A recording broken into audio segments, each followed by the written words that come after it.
Magandang hapon sa kabikulan natin. Nawawala si si One Time. Nandito kami ngayon sa lugar ni One Time sa Bicol. Ito si ano bang channel mo ano? Anong channel mo?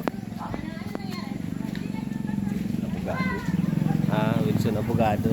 Abogado yan, big time yan. Shout out kay Idol One Time, ayan oh.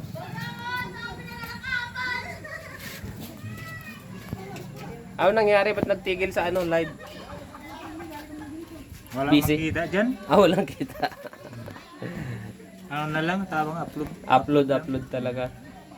Kasi maganda. Malay mo baga, may viral. Viral, oo. Tama.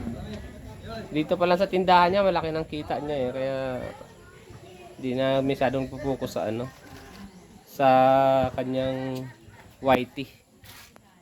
Ayan, hanggang doon yung niya, grocery niya. So, ganun, sulit. Dito pala sulit na, kaya okay lang. Libangan lang nila yung pagbablog.